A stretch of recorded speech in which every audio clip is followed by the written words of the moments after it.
Kia ora, welcome back again. We're here with another reaction, this time in regards to the man Jamie Pennell, former SAS commander, on the Damien Porter podcast, the Straight Talk Mind and Muscle podcast, aka Damien Porter, aka the How Not to Die guy. So let's jump in.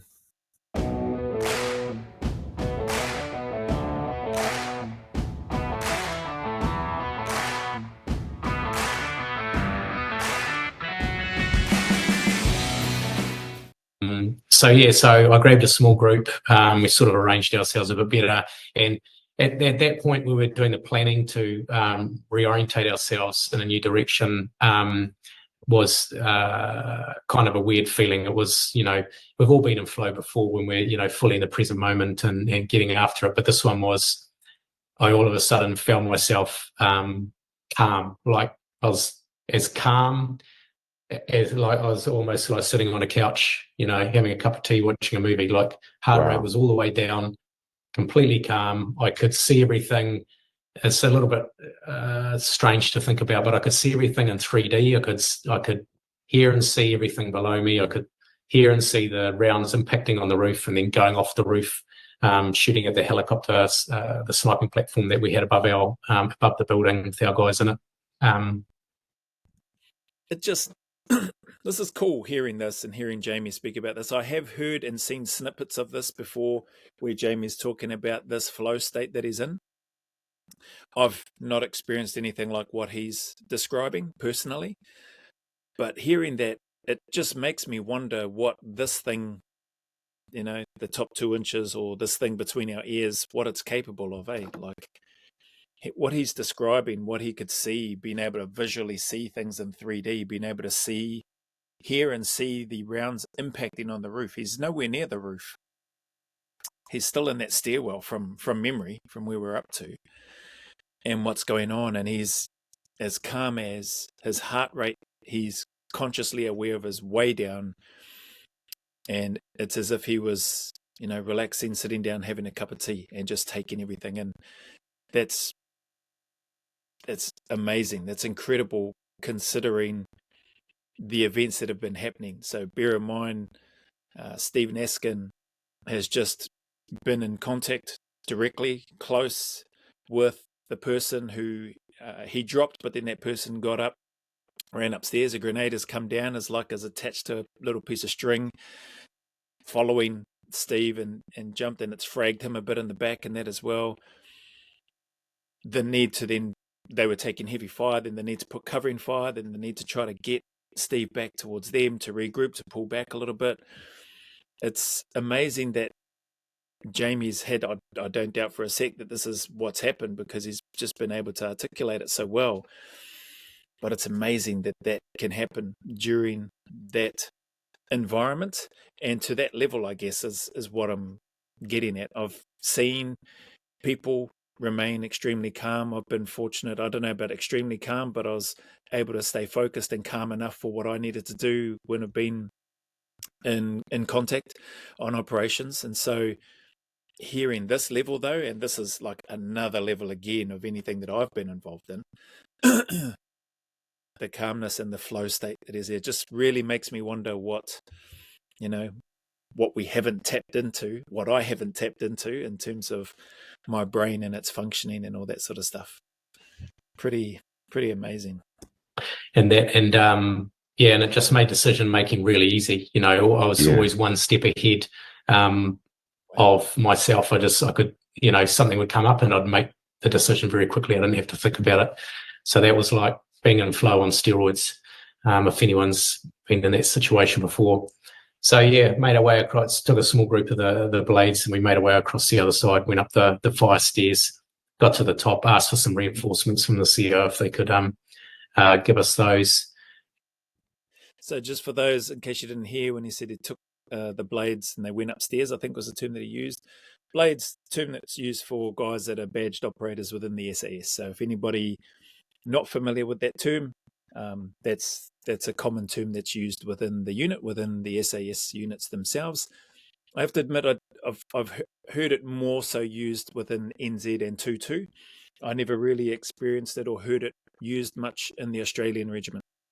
But that's what they mean when he's saying he took a few blades. He's talking about badged operators that have been through the selection, the cycle, and members of the unit.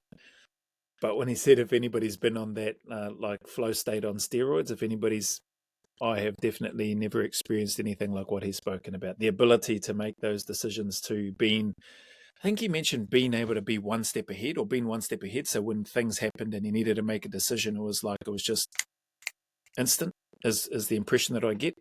Didn't have to divert any bandwidth up here to focus intensely on that before making a decision. It was able to just flow. That's awesome. And then got to the top of the stairs, found that the fire stairs, found that the door at the had a metal bar across it, and a padlock.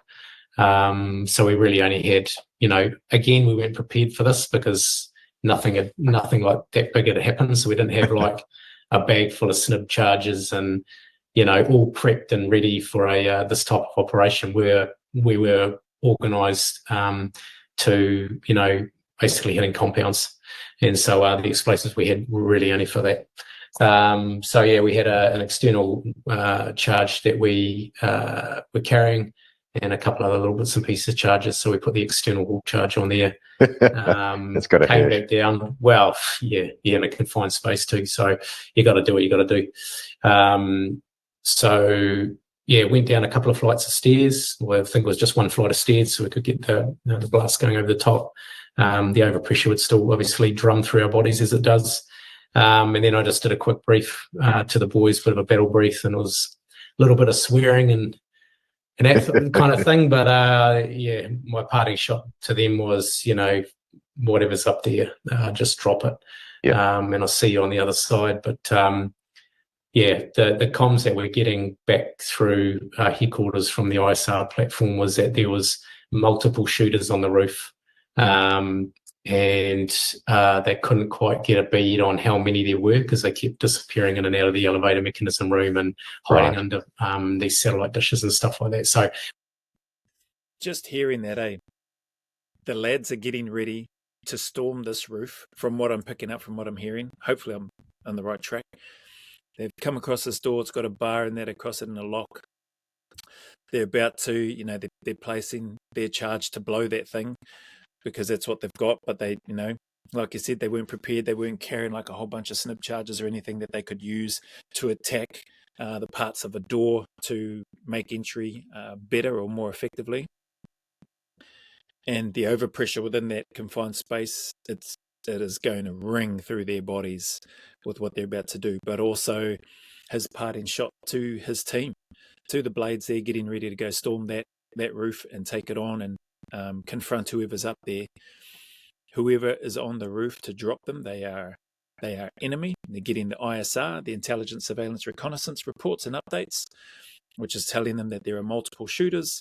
They can't pinpoint exactly where they are because they're using cover and concealment from the satellite dishes and everything up there.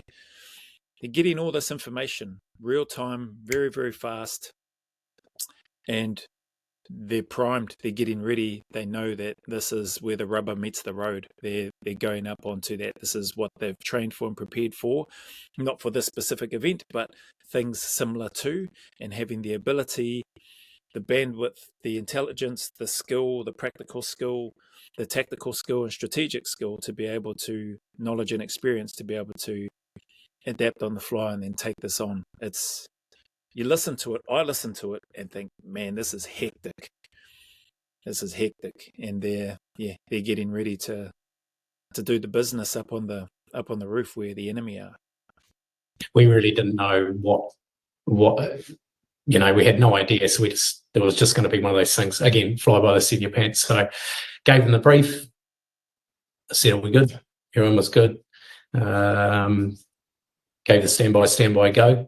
And on the go, blew the charge and started making way up through the dust and the smoke. After the blast, that bar just stayed there.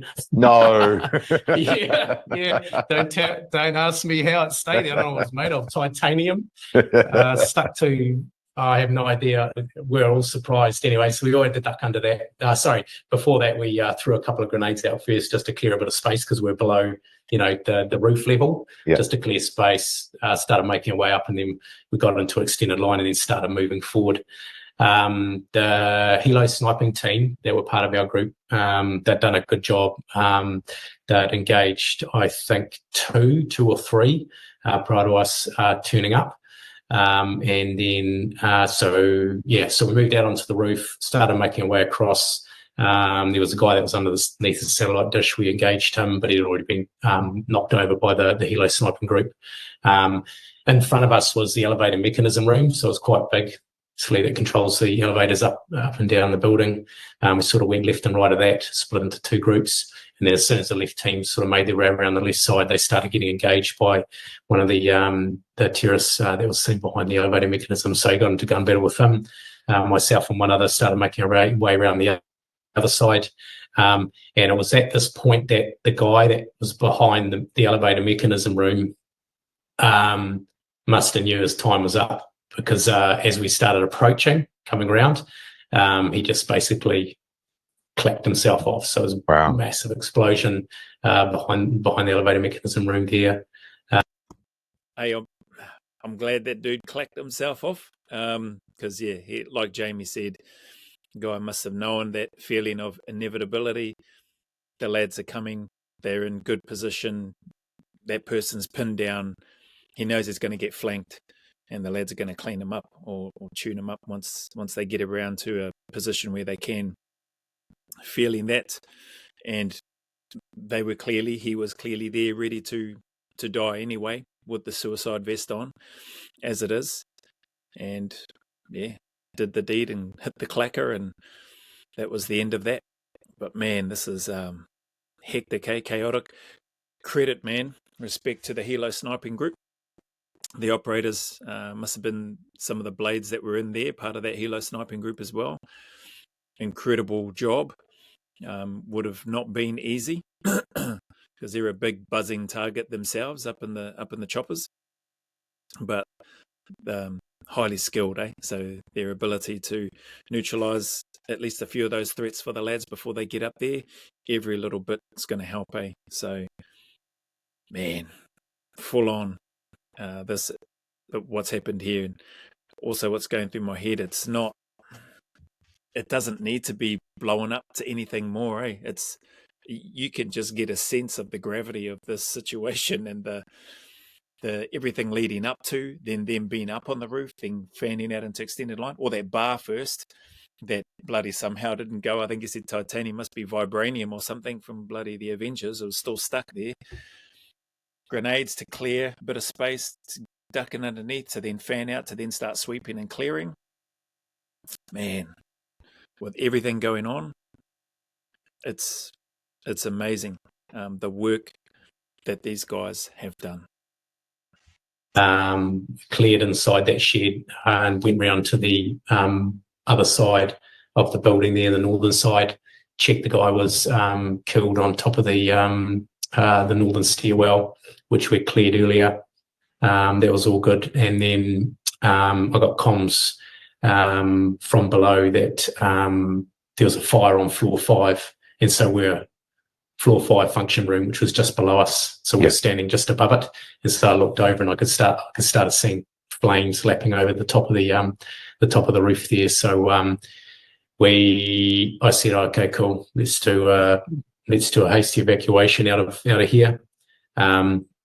At the same time, a couple of CRU members said to me that they wanted to do a medals parade on top of the Intercontinental. What is going on Minister there? The Minister of Interior wanted to come up and do a medals parade. What the hell? The CRU, or People Minister of Interior, I think is what he said, wanting to do a medals parade. Mate, bloody hell, you got a hotel that's on fire. You've got who knows how many people KIA in there, how many guests have been killed. The terrorists, don't know if there's any more terrorists in there, I would imagine, at this stage, and potential other booby traps or IEDs that may be there. Right. medals parade. It's crazy, eh? Just the mindset of some people, or the mindset of those. So I think he said a minister. So a mindset of potentially not. I don't want to say all people in the government are like that, but clearly somebody's got a few things loose up here with regards to thinking that you want to run a medals parade or a medals ceremony, on the top of the Intercontinental with all of this stuff going on, with no confirmation as far as I've heard yet. I haven't heard that yet. No comms or confirmation that the area is secure, or the objective is secure, and that the hostages or that the guests or visitors are free and all that sort of stuff. So it's just, or safe and free. Medal ceremony. Bloody hell. And they must have thought that it was all over, and they said, you guys can do the medals parade. I'm going to, we're going to start clearing all the guests out, the remaining guests out of their rooms. So we started making our way down, punched the fire alarm, and expecting the fire alarm to go off and the sprinklers to be activated. It's not like the movies. No. No. There's no health and safety representative in that building keeping an eye on those things. So, no building warrant of fitness for that building, eh? Bloody hell. That was out the door. And we learned a few things that night about that. And then we just started, clearing the guests down the fire stairs into the kitchen. Obviously did full searches and that type of thing, as you do down below. Was staying away from cowords and bits and pieces, of course. Got down there, made sure they're safe and well. And then I just gave them a brief that, we're from NZSAS to stay here until, we tell you to. Yeah. And we had a whole lot of specialist police around, and they were looking after them. And I said to them, hey, don't release them until I tell you to. But they didn't. They decided to release them when they wanted to. Yeah. Right. So cheers lads for listening.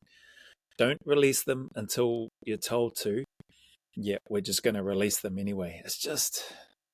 But that's the challenge, when you're working there, and it's their country, but holy heck, you've come there to help because they don't have the capacity or the capability to be able to do what these guys have just done. You give a simple instruction, and then it's just like, yeah, whatever, okay, you can go.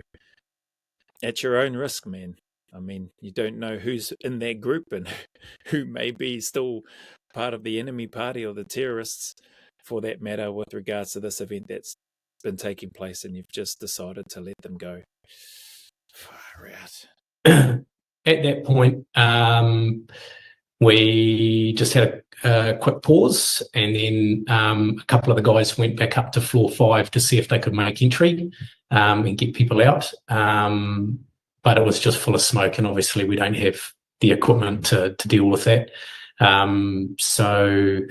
We decided to go up to the top of the roof and do a battle damage assessment, because we're happy that everyone was down in the kitchen. Yeah. At the same time, we had Afghan firefighters that were running hoses up the fire stairs to put out the fire on the 5th floor. They're armed with AK-47, so it's a different country. They're ready to do business. So we went up and did a battle damage assessment on top of the roof, cleared the suicide vests from the remaining attackers. And so I think you mentioned that the firefighters are armed with AK-47s while they're running hoses up to go put out the fire. So, hey, I suppose understandable. They don't know if there's still going to be a threat in there, and it could come towards it. Credit to them for having been tooled up, ready to go. With the fire hose ready to put out a fire, but at the same time got their tools or their AKs ready to go in case they meet some unfriendly people waiting for them. All the ones that were intact, and basically took stock of what was happening on the roof. The roof was just covered in body parts and blood and heads and legs, and it was a bit of a butcher shop up there when we got back up, and then took stock of things. A lot of weapons and ammunition, carrying energy drinks. They all had new shoes and all the Gucci gear and all that kind of thing. Grenades, they're ready to go. They obviously, want to stay there as long as humanly possible. So we did a BDA, and then basically we were standing up there just talking about things, waiting for the fire to be put out. And then a whole lot of shots were fired out from the fifth floor. Oh. Out of the blue. Started automatic fire started coming out of the fifth floor, and obviously we're waiting for the fifth floor to be able to get in there. And the firefighters are on that floor, right? Yeah, they're down one end, right. pumping the water into the function room, and he had come out past in line where the elevator mechanism room was. There was like a balcony on the western side of the hotel, and he basically just poked his head out, had a crack at the inner cordon, and then disappeared back inside the fifth floor to still let everyone know he is still there. And I mean, you can go online, you can hear the conversation he was having with his handlers in Pakistan. No way. Lying on a bed, and he's getting ready for us and meet his maker and bits and pieces. Very interesting. So that occurred, and because we're standing up and hanging around, I'm not too sure what the inner cordon were doing. They must have thought that it was all over as well, because all of a sudden we just started taking a heavy weight and fire on the roof from the inner cordon. And, no. Yeah. So initially we thought we were getting counterattacked from the hills, right? Because we couldn't tell where it was coming from. So we thought, and I was sitting there thinking, oh man, well played, like they got us up on the roof, and now they're going into phase 2. So we took cover quite low. Lucky there was it was the roof, and we could get down behind cover. Man, welcome back once again, everybody. Here with part 5 of the SAS selection, jungle training, the trees. Get off. Man, I was going to say, this is hectic, right? Just hearing all of this, everything that's gone on up the top. They've then gone back down. They've gotten all the hostages or the guests that were in the hotel down, done a bit of a handover. Don't let these people go till I say let them go. Then they've been let go. Then they head back up to do a BDA, battle damage assessment, up on the roof. That's when he's saying it's just like a butcher shop, bits and pieces of body parts of people everywhere, grenades, weapons, ammunitions, etc. Then they hear automatic gunfire, where it sounds like a person's popped their head out over the balcony, had a blast at the inner cordon, then gone back inside. Now, he said something about there's something that you could find online about a conversation or something that's happening. I'll maybe try and find that later on, unless somebody is able to send me the link or whatever. But I'll try and see if I can suss out where that is or what that is, because he said that this sounds like a bit of a conversation that they're having, and this person's going to get ready waiting for Jamie and his team, or whoever the people are there, which I'm assuming is going to be Jamie and his team, to potentially sweep back through, especially after that's happened. And then all of a sudden, they've taken all this fire, which they've worked out later, I think is what he said, because he didn't know where it was and where it was coming from initially. He thought it was the enemy going into a phase 2 of their assault or their attack onto this particular building. And it sounds like it turns out to be friendly fire from what I'm hearing. There's so much in here, man. I think I touched on this in one of the earlier reactions. Thought that comes to mind is bloody make a movie or something out of this. Not to glorify it, but to highlight just what these men went through, like what Jamie and his team went through, the Steve Askins, the Jamie Pennells, and whoever else is in that team that did some heavy work for a sustained period of time. And it's just incredible that they did that, and just a testament to their training, to their skill, to their character, everything with regards to what they've done. So yeah, just awesome. I'll let this go for a little bit longer. Made our way over to the southern end, and then realised that it was the inner cordon that was firing at us, and we sort of waved out. They waved back, and then all the firing stopped. Oh no! So that could have been a disaster. But like I said, at the start, there was no command and control. It was very, very fragmented, even though we had the CRU with us and bits and pieces. So at the same time, because we're up there doing our BDA, the CRU had left, gone back to Camp Olympus. They hadn't told us, so we're out there by ourselves. Bloody hell, almost a bit of a comedy of errors with some of the stuff that you hear, but just, again, a testament to the work that they've done. CRU, Crisis Response Unit, I think is the term that Jamie may have used in the first or the second reaction that I did here. But they're far from out of the woods yet, getting brassed up by their own people on the inner cordon, then the CRU heading off and not saying anything. There's no command and control with regards to what's happening here. It just shows you, or hopefully it highlights for you, how chaotic these environments can be when rounds go down range and when you're right in amongst it, like these guys have been. Just how much you draw from, and I think Jamie spoke about this, a collection of all his other past experiences and missions and objectives that he's been a part of, training, etc., is all part of that, and being able to just draw on all that information and then access what you need and communicate and direct and maintain just incredible awareness and control of the situation for his team, being able to get the communications. I don't know about the waving out to the inner cordon and then they wave back, oh, okay, sorry. And then, and then everything's, I suppose, all right for the time being.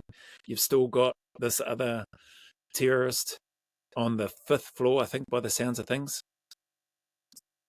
Don't know what's happening with him yet, but man, there's just, for me, and I don't mean any offense by this, but for me, I would love to see a visual of it, of the things playing out, knowing now what I know of so far, 41 minutes thereabouts in terms of what Jamie has spoken about in regards to the Intercontinental in Afghanistan.